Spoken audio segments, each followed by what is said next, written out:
तो आज हम गोता लगाने वाले हैं एक डूबे हुए साम्राज्य के राज में। ये कहानी है दोस्ती की, धोखे की और एक ऐसे सच की जो पूरे 20 साल से पानी की गहराइयों में दफन था। जरा सोचिए, एक दोस्त को बचाने के लिए कोई अपनी जान कहाँ तक दांव पर लगा सकता है। ये कहानी इसी एक सवाल के इर्द गिर्द घूमती है और दिखाती है कि कैसे 20 साल पुराना एक राज सब कुछ बदल कर रख सकता है। तो कहानी की शुरुआत में हमें मिलती हैं 3 सहेलियां, समायरा, फलक और नूर। उनकी दोस्ती का एक खास ठिकाना था, एक तालाब, जो ऊपर से तो बिल्कुल शांत लगता था, लेकिन उसकी गहराइयों में एक बहुत बड़ा तूफान छिपा हुआ था। एक दिन सब कुछ ठीक था, तालाब पर हंसी मजाक चल रहा था और फिर अचानक सब बदल गया। खेलते खेलते न जाने कहां से एक ताकत ने नूर को पानी के अंदर खींच लिया।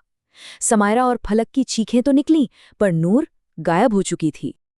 अब समायरा के लिए ये एक बहुत बड़ा इम्तिहान था। देखिए, एक तरफ उसकी सबसे अच्छी दोस्त की जान खतरे में थी और दूसरी तरफ परिवार की इज्जत और अगले ही दिन होने वाली उसकी शादी। उसे दोस्ती और फर्ज के बीच किसी एक को चुनना था। और जानते हैं समायरा ने क्या चुना? उसने अपनी दोस्ती को चुना। फलक के साथ मिलकर उसने एक ऐसा फैसला किया जिसके लिए बहुत हिम्मत चाहिए। दोनों ने एक दूसरे का हाथ थामा और उस अंधेरे अनजाने पानी में छलांग लगा दी। लेकिन सवाल ये था कि पानी के नीचे आखिर था क्या?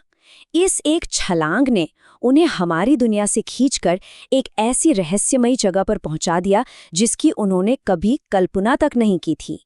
जो उन्होंने देखा उस पर यकीन करना नामुमकिन था। पानी के नीचे कोई आम तालाब नहीं था, बल्कि एक बहुत बड़ा खामोश महल खड़ा था। एक पूरा का पूरा डूबा हुआ साम्राज्य जिसे कुंडलोक कहते थे।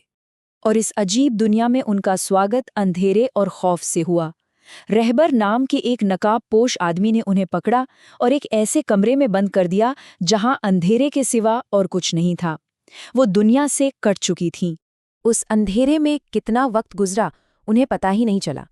ऐसा लगा मानो सदियां बीत गई। फिर एक दिन उन्हें बाहर निकाला गया और उस डूबे हुए साम्राज्य की रानी के सामने पेश किया गया। और जब उन्होंने रानी को देखा तो उनके पैरों तले जमीन खिसक गई। वो रानी कोई और नहीं बल्कि उनकी दोस्त नूर थी। लेकिन अब वो उनकी दोस्त नहीं थी, वो एक ठंडी, बेरहम रानी बन चुकी थी जिसकी आंखों में सिर्फ इंतजार था, पूरे 20 साल का इंतजार। नूर की ये शब्द किसी जहर से कम नहीं थे। उसने बताया कि उनकी 2 साल की दोस्ती, वो सारा अपनापन, सब एक नाटक था, एक बहुत बड़ी साजिश का हिस्सा, सिर्फ उन्हें यहाँ लाने के लिए। तो आखिर ये सब क्यों हुआ? इस धोखे की जड़ कहाँ थी? इसे समझने के लिए हमें कहानी में पूरे 2 दशक यानी 20 साल पीछे चलना होगा, क्योंकि नूर के इस बदले के पीछे एक बहुत ही दर्दनाक अतीत छिपा है। 20 साल पहले नूर की एक खुशनुमा जिंदगी थी अपने पति श्याम के साथ। लेकिन उसकी खुशी बलवंत को देखी नहीं गई और उसने श्याम को मार डाला। और जब नूर ने ये देख लिया तो बलवंत और उसके भाई सोहम ने उसे भी मार दिया। और सबसे बड़ा झटका तो ये था कि ये बलवंत कोई और नहीं बल्कि समायरा का अपना पिता था। तो ये कुंडलोक बना कैसे? असल में नूर को मारने के बाद उसे उसी तालाब में फेंक दिया गया था, लेकिन वहां एक बूढ़ी औरत ने उसे अपनी काली शक्तियों से दोबारा जिंदा कर दिया। नूर को जिंदगी तो मिल गई, पर वो हमेशा के लिए 20 साल की उम्र में ही कैद हो गई और उसकी दुनिया सिर्फ नफरत और अंधेरे से भर गई। तो अब बात साफ थी, नूर का असली निशाना समायरा या फलक नहीं थी। उसका मकसद था उनके पिताओं तक पहुंचना, बलवंत और सोहम तक, ताकि वो उन्हें ठीक वही दर्द दे सके जो उन्होंने उसे दिया था, अपनी औलाद को खोने का दर्द। चलिए अब कहानी के उस मोड़ पर चलते हैं जहां सारे राज खुलते हैं, जहां अतीत और आज का आमना सामना होता है और कुंडलोक में एक भयानक जंग छिड़ जाती है। जब बलवंत और सोहम को अपनी बेटियों के बारे में पता चला तो वो दौड़े दौड़े कुंडलोक पहुंचे और वहां उन्होंने नूर के पैरों में गिरकर माफी मांगने का एक नाटक शुरू कर दिया। लेकिन एक कातिल की फितरत इतनी आसानी से नहीं बदलती। बलवंत का पछतावा सिर्फ एक धोखा था। जैसे ही उसे मौका मिला उसने अपना असली वहशी चेहरा दिखाया और नूर पर हमला कर दिया। उसकी नफरत 20 साल बाद भी उतनी ही जिंदा थी। ये सब देखकर समायरा के अंदर कुछ टूट गया।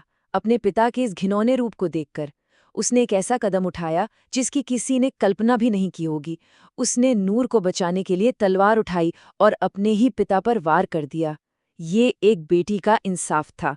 इस खूनी मंजर के बाद अब कहानी अपने आखिरी पड़ाव पर थी। अब सिर्फ एक आखिरी और सबसे मुश्किल फैसला लेना बाकी था। समायरा का ये बलिदान देखकर 20 साल से पत्थर बन चुकी नूर का दिल पिघल गया। उसे एहसास हुआ कि दुनिया में सिर्फ नफरत नहीं, प्यार भी है। और इसी प्यार के लिए उसने अपने 20 साल पुराने बदले को छोड़ने का फैसला किया और अपनी अमरता को त्याग दिया। और जैसे ही नूर ने खुद को खत्म किया, कुंडलोक भी गायब हो गया।